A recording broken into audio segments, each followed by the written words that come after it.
अस्सलामु अलैकुम मेरे मोमिन भाइयों, इस वीडियो में आपका स्वागत है।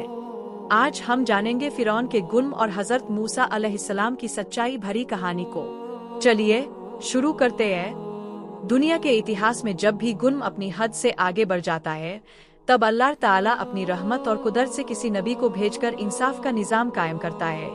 ऐसी ही एक दास्तान मिस्र की धरती पर भी लिखी गई, जहाँ का हुक्मरान था फिरौन। वह इतना घमंडी, इतना सरकश और इतना नाशुक्रा था कि अपनी ताकत और बादशाहत को देखकर कहता था, मैं तुम्हारा सबसे बड़ा रब हूँ। यानी वह खुद को अल्लाह की जगह पेश करता था।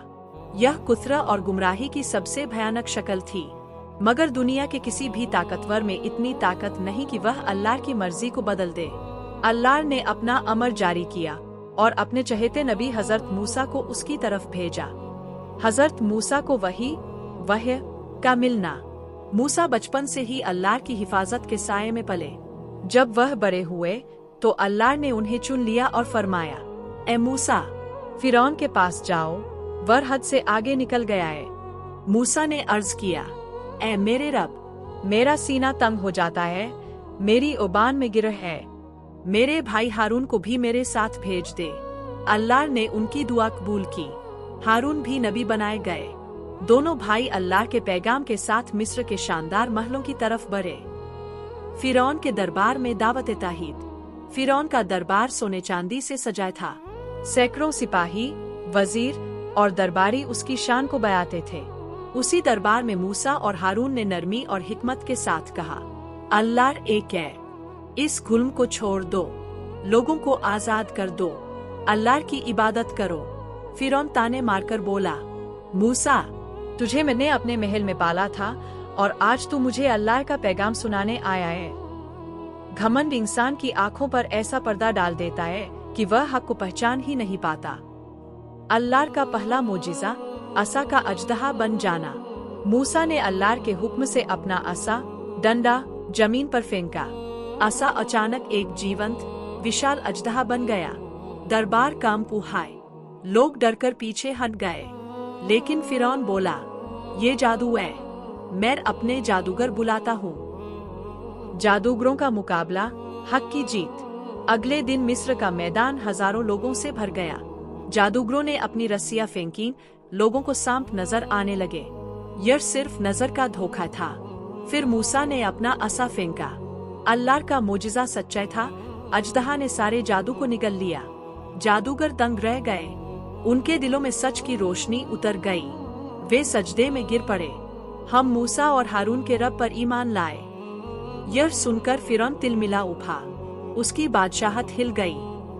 अल्लाह के अजाब का उतरना। फिरौन ने सच्चाई स्वीकार न की तो अल्लाह ने मिस्र पर एक के बाद एक अजाब भेजे। तूफान, टिड्डियां, मेरठ, खून, सूखा। हर बार फिरौन मूसा से कहता, अजाब हटा दो, मैं ईमान ले आऊंगा। लेकिन अजाब हटते ही वह फिर अपनी जिद पर लौट आता। यही गुमराही की पहचान है। हिजरत की रात, अल्लाह की मदद। आखिर अल्लाह ने मूसा को हुक्म दिया, अपनी कौम को लेकर रात में मिस्र से निकल जाओ। मूसा अपनी कौम को लेकर निकल पड़े। सुबह होते होते फिरौन को खबर मिली। वह विशाल फौज के साथ उनके पीछे दौड़ा। समुद्र का चमत्कार, रास्ता जो सिर्फ अल्लाह खोलता है। मूसा और उनकी कौम समंदर के किनारे पहुंच गए। आगे समंदर, पीछे फिरौन का फौज। लोग घबरा उठे। मूसा, हम तो पकड़े गए। मूसा ने पूरा यकीन रखते हुए कहा, कल्ला, ऐसा कभी नहीं होगा, मेरा रब मेरे साथ है। अल्लाह ने हुक्म दिया, ए मूसा, अपना असा समुद्र पर मारो। जैसे ही मूसा ने असा मारा, समंदर दो हिस्सों में बंट गया। बीच में सूथी रार बन गई। दोनों तरफ पानी की विशाल दीवारें खड़ी थी। मूसा की कौम सलामत रास्ता पार कर गई। फिरौन अपनी फौज के साथ उसी रास्ते में घुसा। जैसे ही वह बीच में पहुंचा, अल्लाह ने समंदर को वापस मिला दिया। वह और उसकी पूरी सेना डूब गई। फिरौन की आखिरी चीख। डूबते हुए फिरौन चिल्लाया, मैं मूसा के रब पर ईमान लाया। लेकिन अब बहुत देर हो चुकी थी। अल्लाह का जवाब आया, अब जब तू सारी जिंदगी बगावत करता रहा, आज तेरे जिस्म को बचाया जाएगा। ताकि तू आने वालों के लिए इबरत बन जाए। आज भी फिरौन का सूखा हुआ शरीर मौजूद है, कुरान की सच्चाई की जिंदा निशानी। इस वाक़ये का सबक, घमंड की मंजिल हमेशा तबाही है। गुल्म चाहे कितना भी बड़ा हो, हमेशा नहीं चलता। पैगंबर की बात हमेशा हक होती है।